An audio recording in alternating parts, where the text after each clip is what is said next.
Nah, hal inilah mungkin menurut saya bisa juga menjadi trigger penyebab orang takut turun ke jalan untuk mengungkapkan hak-haknya, termasuk di hari May Day di NTT khususnya dan di Nusa Tenggara Timur umumnya.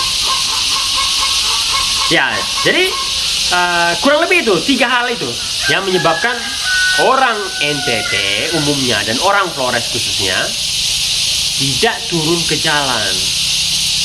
Nah, mungkin satu hal lagi yang terakhir adalah bahwa adanya pendiskriminasian pembangunan antara Indonesia Barat dan Indonesia Timur yang menyebabkan mandeknya proses industrialisasi di Indonesia Timur.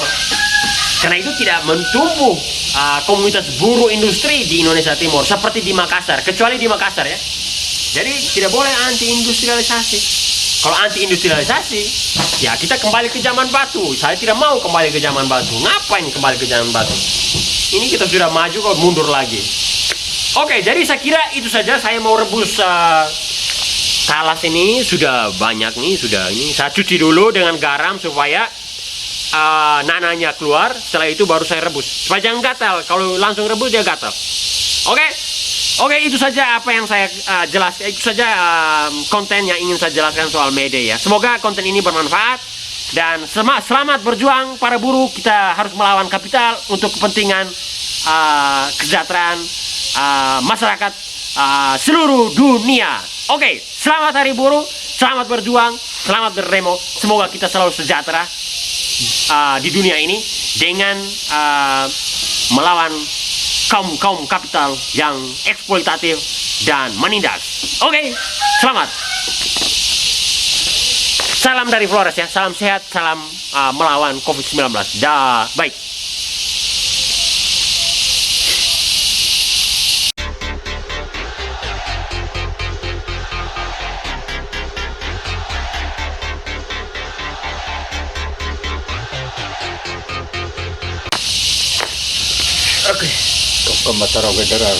Oke, selamat pagi.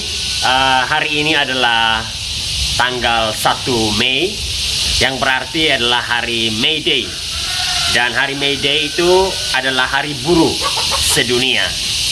Jadi pada kesempatan ini saya ingin berbicara soal May Day, terutama dalam konteks Nusa Tenggara Timur, terlebih khusus Flores. Jadi saya ingin berbicara tentang May Day dalam konteks Flores, Nusa Tenggara Timur, Indonesia Timur. Nah, tapi hari ini sudah pagi sekitar jam 6. Saya juga harus mempersiapkan sarapan. Jadi saya akan berbicara tentang May Day sambil mempersiapkan sarapan saya. Jadi tunggu sebentar ya, saya mau ambil sesuatu yang ingin saya kerjakan sambil saya membahas tentang May Day di Flores khususnya dan di NTT umumnya dalam konteks Indonesia Timur. Jadi Flores dan Nusa Tenggara Timur. Oke, saya ingin mempersiapkan sesuatu yang saya ingin kerjakan sambil saya berbicara tentang May Day. Oke.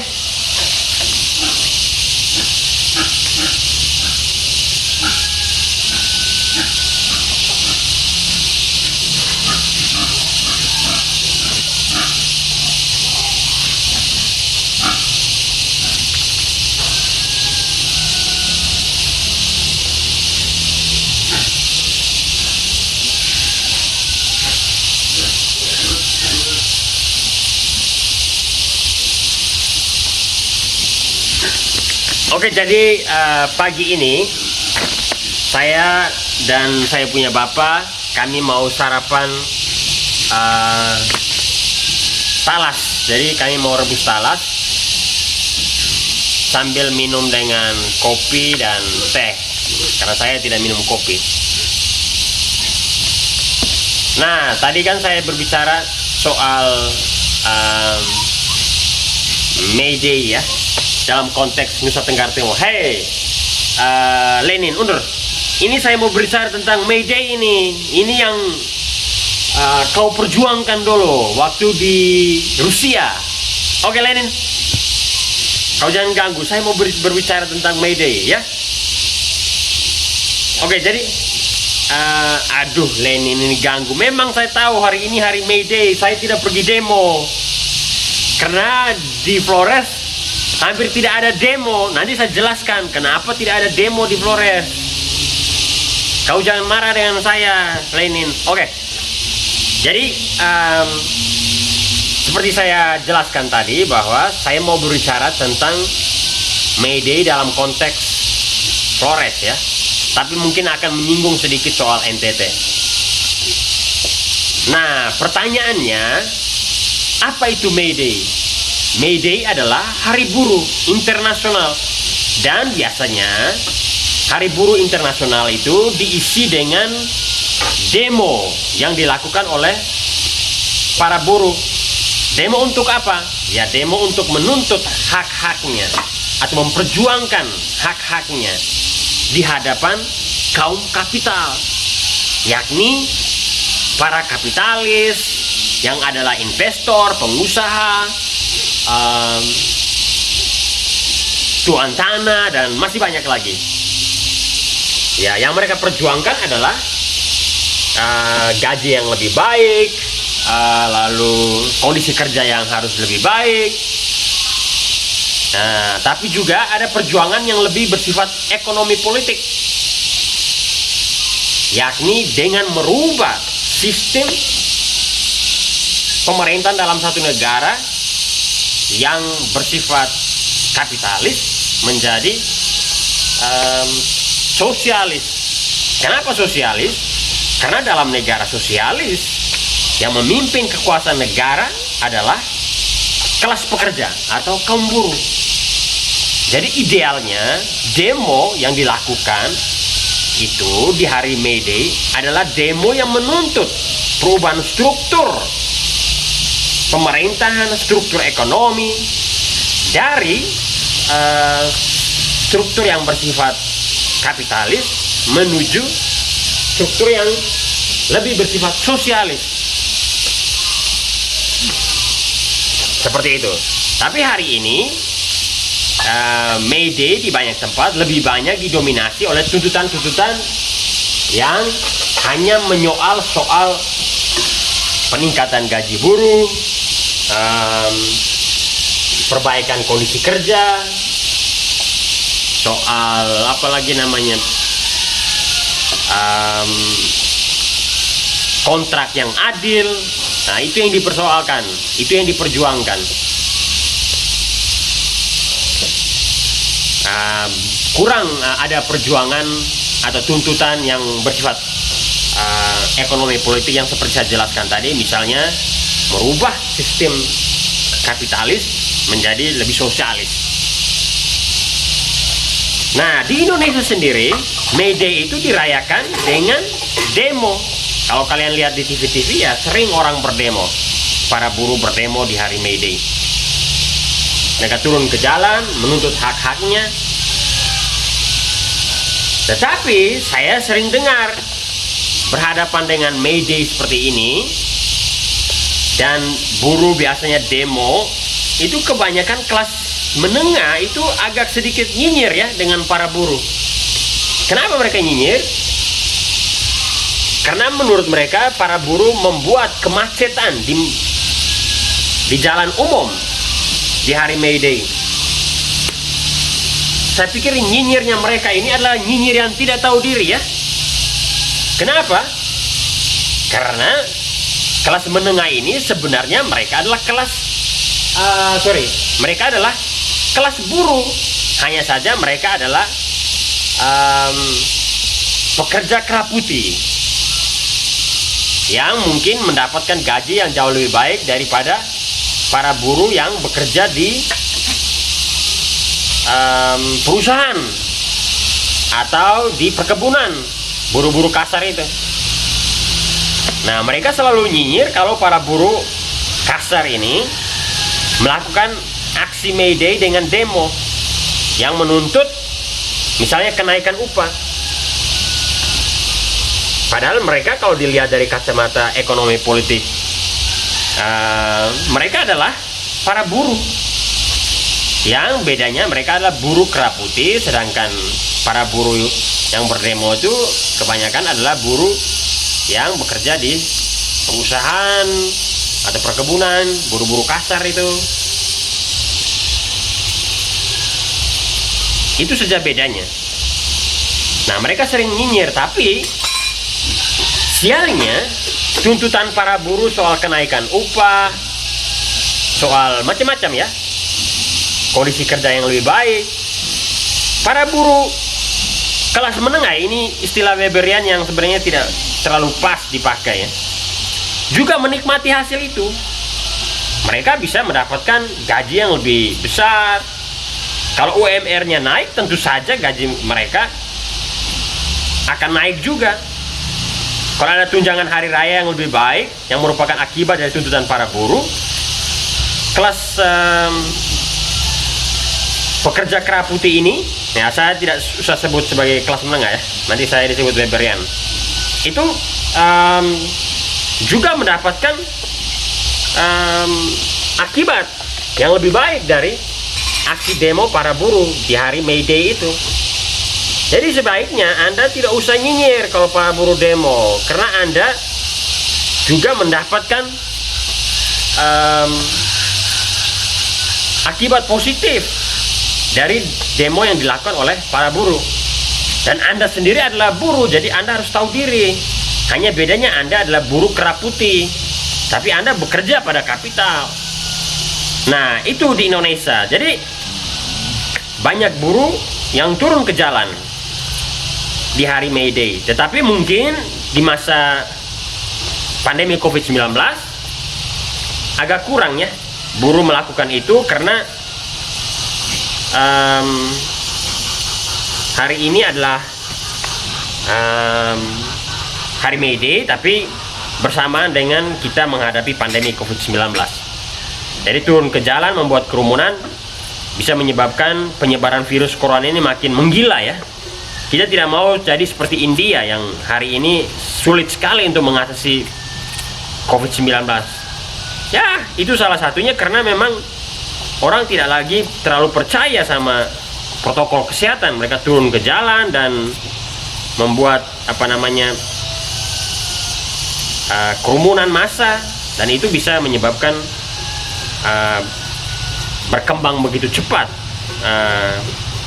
penularan COVID-19. Jadi dalam kondisi normal, May Day biasanya dilakukan dengan demo ya, turun ke jalan-jalan. Itu di Indonesia. Tetapi pertanyaannya, Indonesia bagian mana? Nah, ini saya bisa katakan May Day yang aktif, yang sering dilakukan oleh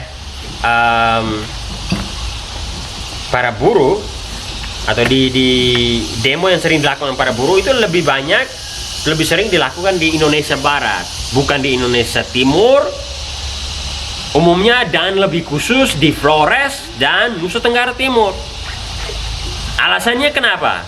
Oke, saya mau ambil lagi talas, setelah itu baru saya jelaskan mengapa alasan itu, mengapa perbedaan antara Indonesia Barat dan Indonesia Timur dalam memaknai May Day itu berbeda. Oke, tunggu sebentar ya.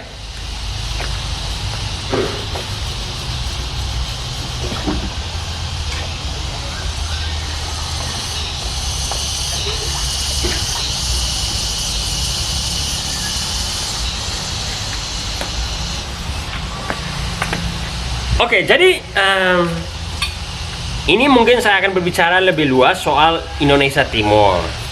Aduh, luka. Oke, Indonesia Timur. Jadi demo May Day di Indonesia Timur itu saya jarang sekali mendengar itu, kecuali di Makassar. Alasannya kenapa? Karena industrialisasi di Indonesia Timur itu terkonsentrasi di Makassar. Kenapa? Karena pemerintah bahkan sejak masa kolonial ya, sampai hari ini ingin melihat Makassar itu seperti Batavia kedua. Kenapa?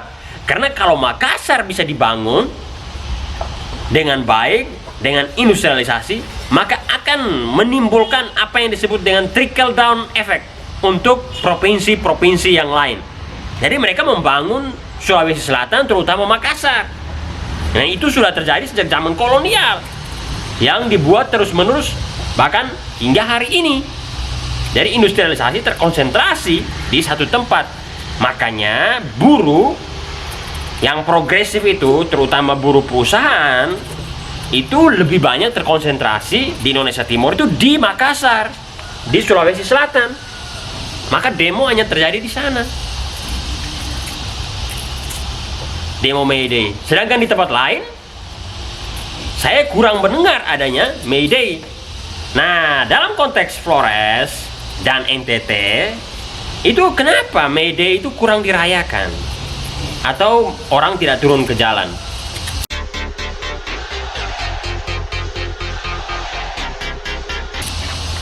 Nah, berdasarkan riset saya pernah buat riset kecil-kecilan yang mungkin tidak terlalu memadai. May Day memang ada masyarakat, terutama mahasiswa ya, yang turun ke jalan, terutama di Kupang. Tapi itu jumlah mereka sedikit sekali, hanya beberapa organisasi mahasiswa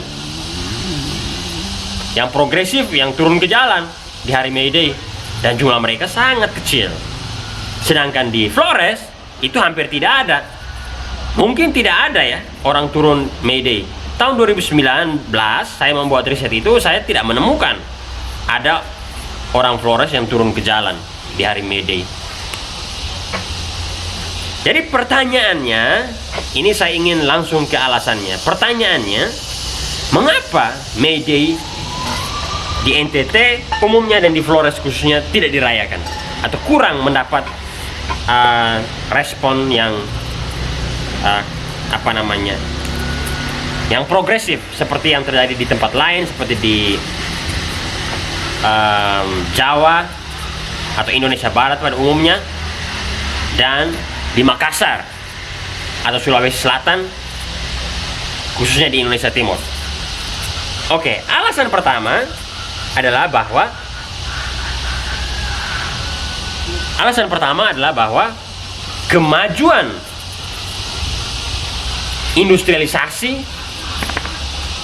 di Flores khususnya dan NTT umumnya itu berjalan sangat terlambat. Jadi orang Flores itu baru mengalami apa yang disebut dengan kapitalisme itu baru di awal abad 20. Kenapa?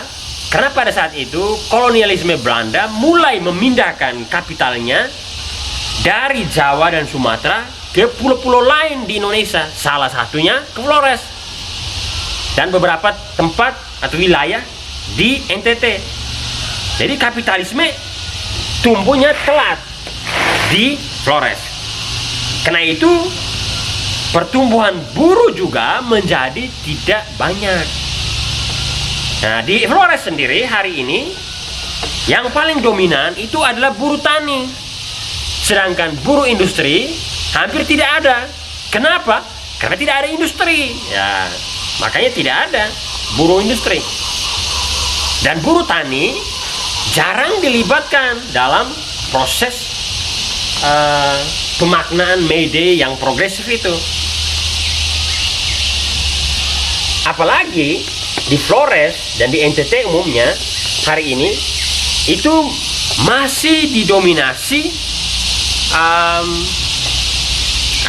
kapitalisme yang berwajah feodal, atau ada senyawa antara feodalisme dan kapitalisme. Jadi orang-orang yang tidak punya tanah, mereka tetap memiliki secuil tanah untuk bekerja, untuk menghasilkan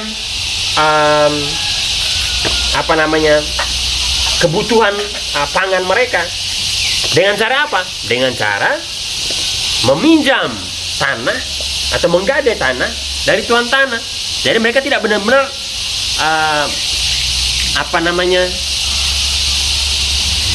mereka tidak benar-benar seperti para buruh industri ya, yang tidak ada cara lain untuk bisa hidup selain bekerja di industri, dan karena itu kondisi kerja dan gaji di dalam industri itu harus baik supaya mereka bisa hidup secara baik. Jadi karena alasan itu buruh tani cenderung, ya kalau menurut saya, kurang terlalu progresif melihat proses kapitalisme yang menindas itu.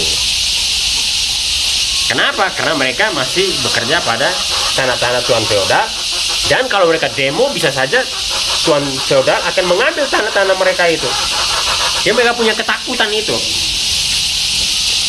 Dan juga di Flores yang mendominasi hari ini, atau di NTT yang mendominasi hari ini adalah apa yang disebut dengan kaum semi proletar yang masih memiliki sepetak tanah kecil.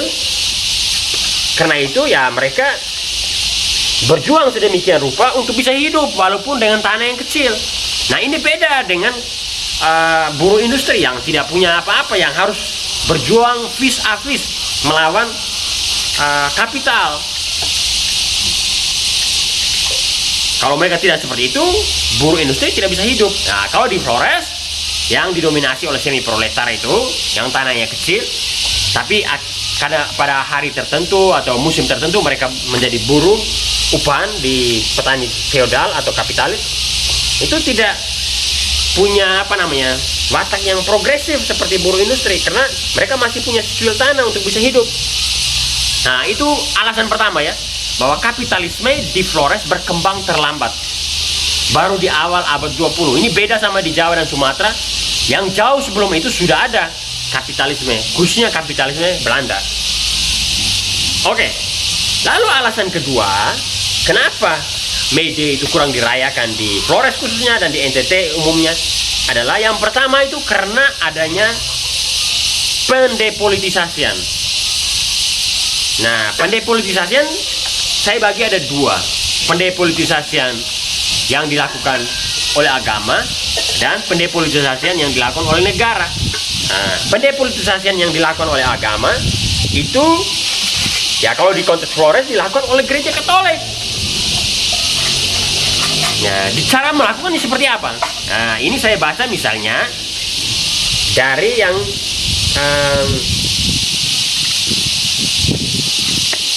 ditulis oleh Kapten Tasuko Sato dalam bukunya I Remember Flores. Di situ dia katakan bahwa ketika Jepang datang ke Flores, mereka melihat masyarakat Flores itu aman dan damai. Pertama-tama mereka mencurigai gereja Katolik karena mereka punya sejarah buruk dengan gereja Katolik. Tapi karena mereka lihat kondisi aman dan damai yang diciptakan oleh gereja Katolik, maka mereka akhirnya merangkul gereja Katolik. Karena gereja Katolik sudah berhasil mendepolitisasi masyarakat Flores. Nah, alasan kedua adalah karena penjajahan atau kolonialisme yang panjang. Tentu, silakan lewat Bapak. Jadi penjajahan yang dilakukan oleh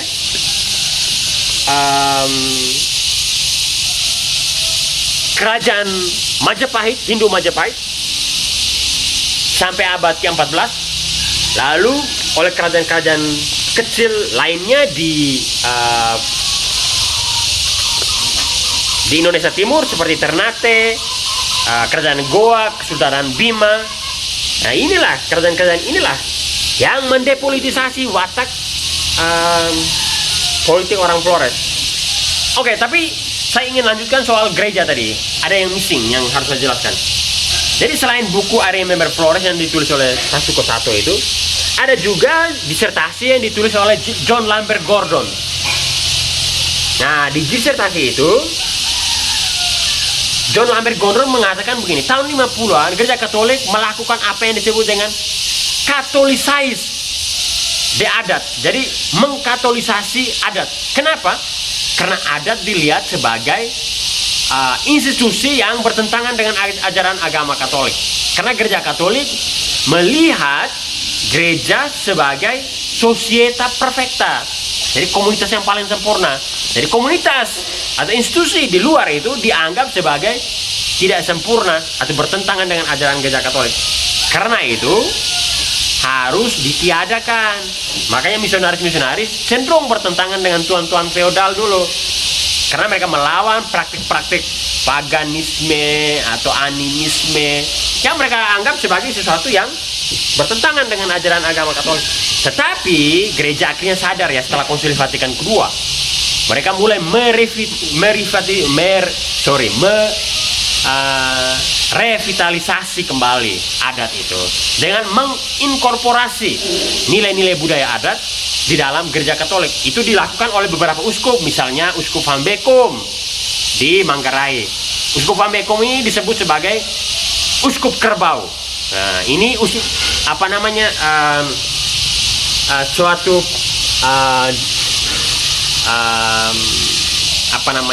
panggilan yang sebenarnya agak menyindir ya.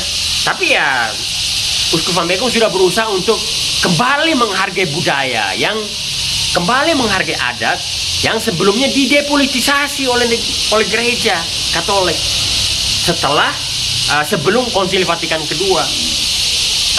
Jadi itu, tapi upaya Van Bekom ini, Uskup Van Bekom misalnya, Uskup Van Bekom ini tidak terlalu berhasil karena gereja sudah cukup berhasil dalam melakukan pendepolitisasian adat itu sebelumnya.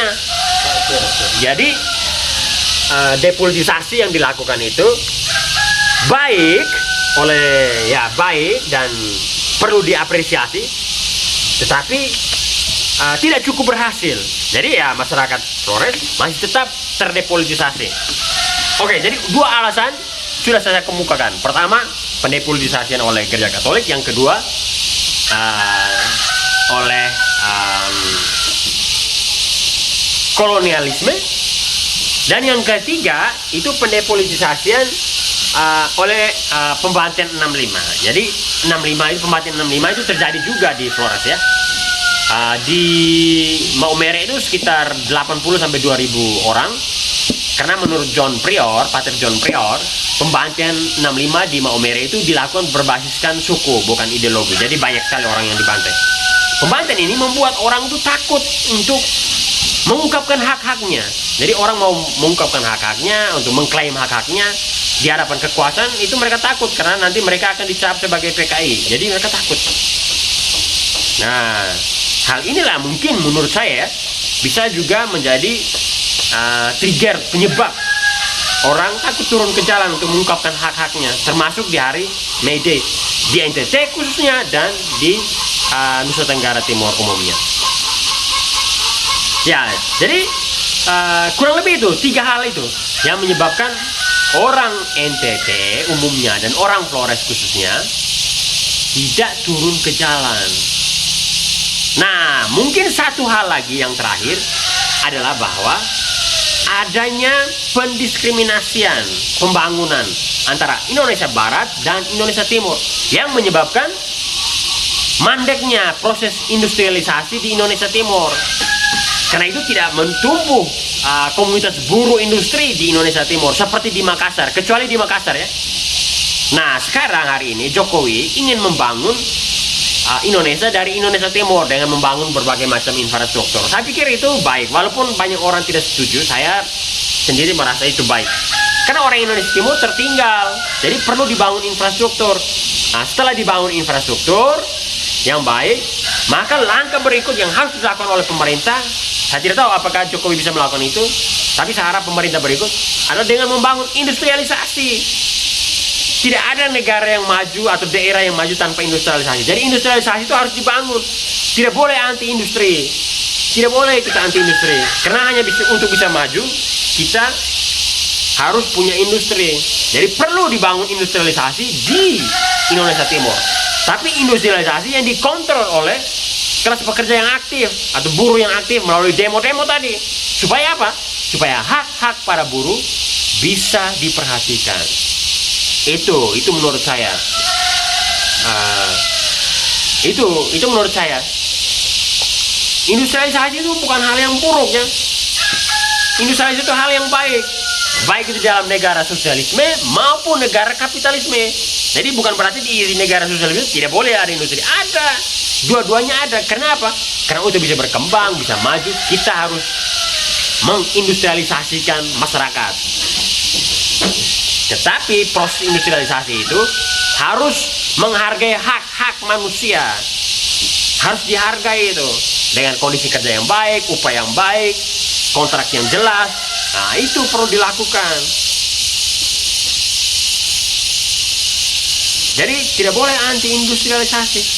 Kalau anti industrialisasi, ya kita kembali ke zaman batu. Saya tidak mau kembali ke zaman batu. Ngapain kembali ke zaman batu? Ini kita sudah maju kok mundur lagi. Oke, jadi saya kira itu saja. Saya mau rebus talas ini sudah banyak nih, ini. Saya cuci dulu dengan garam supaya nananya keluar. Setelah itu baru saya rebus. Supaya jangan gatal. Kalau langsung rebus dia gatal. Oke, itu saja apa yang saya jelaskan. Itu saja konten yang ingin saya jelaskan soal May Day ya. Semoga konten ini bermanfaat dan selamat berjuang para buruh. Kita harus melawan kapital untuk kepentingan kesejahteraan masyarakat seluruh dunia. Oke, selamat Hari Buruh, selamat berjuang, selamat berdemo. Semoga kita selalu sejahtera di dunia ini dengan melawan kaum kapital yang eksploitatif dan menindas. Oke, selamat. Salam dari Flores ya, salam sehat, salam melawan COVID-19. Dah, baik.